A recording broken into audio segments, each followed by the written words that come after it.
Iran যুদ্ধের জেরে সেই আঁচ রান্নাঘরে লাগতে শুরু করে দিয়েছে। এলপিজির দাম বেড়ে গিয়েছে। আগে রান্নার গ্যাসের দাম ছিল 879, সেখান থেকে 60 টাকা বেড়ে 1 লাফে 939 টাকা। আর কমার্শিয়াল এলপিজি সিলিন্ডার 19 কেজির তার দাম 114 টাকা 50 পয়সা বাড়ানো হয়েছে, 1990 টাকা হয়ে গিয়েছে। আর সঙ্গে দোসর হিসেবে বেড়েছে ওয়েটিং পিরিয়ডের মেয়াদও। সংকট শুরুর সময় পুরনো নিয়মে ফিরেছিল গ্যাস সংস্থাগুলি, 21 দিন করা হয়েছিল ওয়েটিং পিরিয়ড, আর সেই মেয়াদ বেড়ে হচ্ছে 25 দিন। স্থানীয় যারা সাধারণ মানুষ, যারা ভুক্তভোগী, তারা কি বলছেন একবার শোনাই।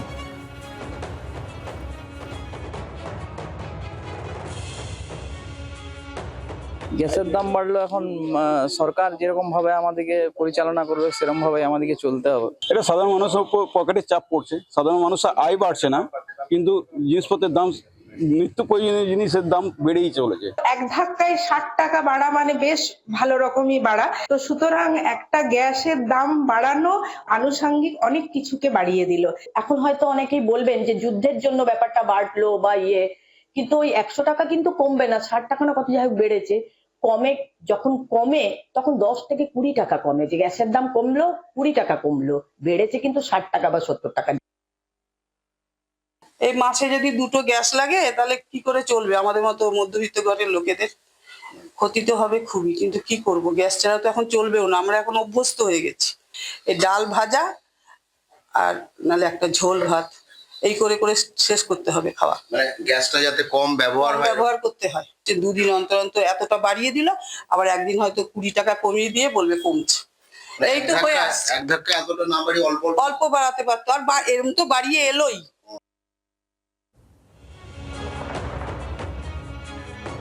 আর খুব স্বাভাবিকভাবেই গোটা বিষয়টা নিয়ে উদ্বেগ ছড়িয়েছে, এবং এই জায়গায় দাঁড়িয়ে গ্যাস সংস্থাগুলির তরফেও কিন্তু জানানো হয়েছে যে গ্যাসের দাম 60 টাকা করে বেড়ে গেল। খুব স্বাভাবিকভাবেই আমরা একটু কথা বলবো। আমাদের সঙ্গে রাজনৈতিক বিশ্লেষক সুকান্তবাবু রয়েছেন, সুকান্ত ঘোষ রয়েছেন আমাদের সঙ্গে। সুকান্তবাবু, এই যে গোটা বিষয়টা, গ্যাস নিয়ে একটা ক্রাইসিস হয়েছে মানলাম, কিন্তু তেল নিয়ে ক্রাইসিস আমাদের পজিটিভ দিকে গেছে। আমরা রাশিয়ার থেকে তেল নিতে পারবো, সেখানে আমরা বিপুল মুনাফা করতে পারবো, কারণ আমরা রিফাইন করে আবার বিক্রি বাটার দিকে যেতে পারবো। গ্যাসটা সামাল দেওয়া যেত না, শুরুতেই মানে মানুষের ঘাড়ে ফেলে দিতে হলো।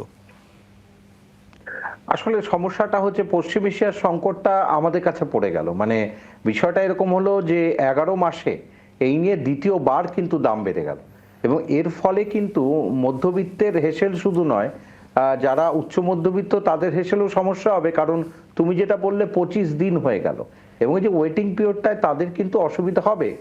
এটাতে মোটামুটি একটা করা যেতে পারতো যে অন্যভাবে রাষ্ট্রায়ত্ত যে সংস্থাগুলো তারা তেলের দাম বাড়াবে, স্বাভাবিক বিষয় হতেই পারে, কিন্তু অন্য কোনোভাবে ভাবা যেতে পারতো। বা যুদ্ধ যখন এরকম পরিস্থিতি তৈরি হয়েছে তার আগে অন্তত একটা ব্লুপ্রিন্ট তৈরি করা উচিত ছিল সরকারের, যেটার মাধ্যমে অন্তত যেটা দিয়ে মানুষ বেঁচে থাকে।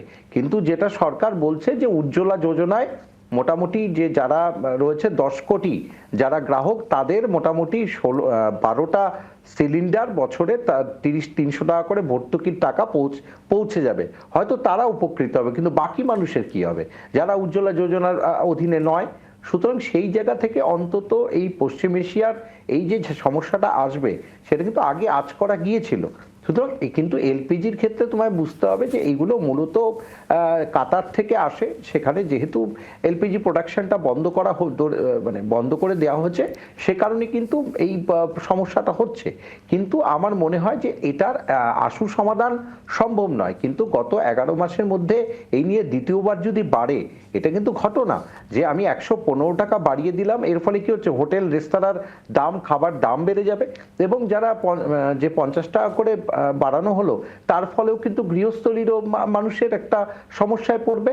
এবং এই সমস্যাটা কিন্তু একটা, কেন বলছি, এই সমস্যাটা সবচেয়ে বড় ফেস করবে যারা সাধারণ একদম খেটে খাওয়া মানুষ। এই জায়গা থেকেই তো একটা রাজনৈতিক অঙ্কও সামনে আসছে, বিশেষ করে রাজনীতি এটাকে হাতিয়ার ইস্যু হয়ে উঠছেই।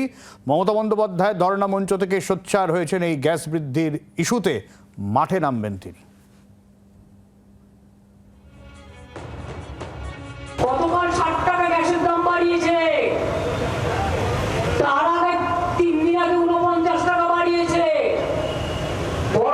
সিলিন্ডারের দাম 2100 টাকা হয়ে গেছে, আর ছোট সিলিন্ডার তাও আমার 1000 টাকা হয়ে গেছে, যেটাতে কিছু নাই বললে চলে, হাবো নাই। আর কি বলছে, 21 দিন আগে থেকে আপনাকে বুক করতে হবে। তার মানে আপনার বাড়িতে যদি এখন গ্যাস না থাকে, আপনি 21 দিন কি ওদের মাথা খাবেন না আমার মাথা খাবেন? কার মাথা খেয়ে থাকবেন? রান্না করবেন কোথায়?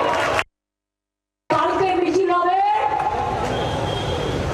গ্যাস নাই, রান্না নাই, গ্যাস নাই, খাবার নাই, সেই জন্য হাঁড়ি, কড়াই, বাটি, ঘটি, হাতা, খুন্তি দিয়ে প্রতিবাদ মিছিল হবে। কাল আন্তর্জাতিক মহিলা দিবসে কাল মা বোনেরা রাস্তায় নামুন আর প্রতিবাদ করুন। প্রয়োজনে কালো শাড়ি পরুন, আমি সাদা পরবো, আপনারা সবাই কালো পরবেন কালকে। ঠিক কতটা কর্মসূচির ঝাঁজ বাড়াতে চাইছেন এই গ্যাসের মূল্যবৃদ্ধির ইস্যুতে? শ্রেয়সী রয়েছেন আমাদের সঙ্গে, শ্রেয়সীর কাছ থেকে জানবো। শ্রেয়সী, আর আমরা তো বলি যতই করো এসআইআর, এই বাংলা আমার মমতার, এসআইআর করুন, যাই করুন না কেন, আলটিমেটলি ভোট তো বাংলার মানুষ দেবে। আর বাংলার মানুষ যতদিন ভোট দেবে, শ্রেয়সী শোনা যাচ্ছে? নবান্নের 14 তলার দিকে কান পাতলে। আরেকবার প্রশ্নটা বলো, আমি শুনতে পেলাম না প্রশ্নটা। শ্রেয়সী, এই মূল্য বৃদ্ধির ঝাঁজকে মমতা বন্দ্যোপাধ্যায় কতটা উঁচুতে নিয়ে যেতে চাইছেন? একজোড়া হাওয়াই চপ্পলের আওয়াজ পাবেন, যেটা খটখট করতে করতে উপরের দিকে উঠে যাবে। একেবারে নিশ্চিতভাবে বলা চলে যে আজকে দ্বিতীয় দিনে ধর্ণা মঞ্চে যখন পর্দা উন্মোচিত হলো, সেই সময় কিন্তু কার্যত প্রথম যে বক্তব্য রাখলেন মমতা বন্দ্যোপাধ্যায়, সেখানেই কিন্তু তিনি এই 60 টাকা যে দাম বৃদ্ধি, সেই দাম বৃদ্ধির প্রসঙ্গ তুললেন।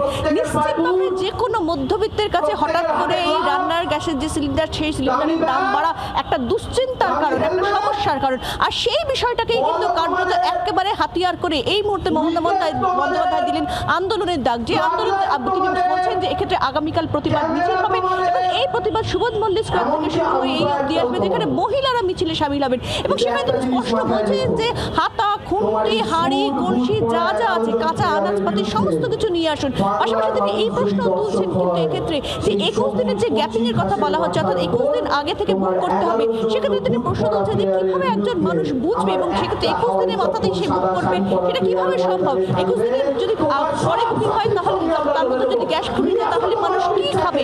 সেই প্রশ্ন তিনি করছেন। এবং এখান থেকে তিনি বলছেন যে এগুলো কেন আগে থেকে ভাবনা চিন্তা করা হয়নি, শুধু গলায় মালা পরে ঘুরলেই চলবে, এই প্রশ্ন কিন্তু কার্যত তিনি তুলছেন কেন্দ্রের বিরুদ্ধে। এবং সেই জায়গা থেকে দাঁড়িয়ে কিন্তু ফের দেখা যাচ্ছে যে আগামীকাল যে বিষয়টা নিয়ে হঠাৎ করে 60 টাকা দাম বেড়ে যাওয়া নিশ্চিতভাবে মধ্যবিত্তের কাছে একটা দুশ্চিন্তার জায়গা, মানে সেই জায়গাটাকেই কিন্তু কার্যত হাতিয়ার করে একেবারে আগামীকাল আন্দোলনের ডাক দিচ্ছেন মমতা বন্দ্যোপাধ্যায়, প্রতিবাদ মিছিলের ডাক দিচ্ছেন।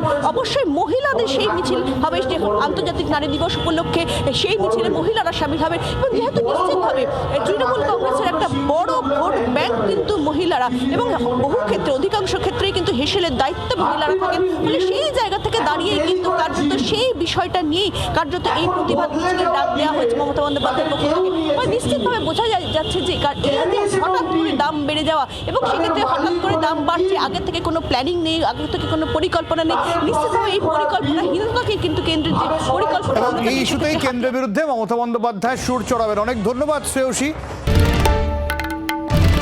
বাংলার আওয়াজ, বাঙালির আবেগ, জি 24 ঘন্টা।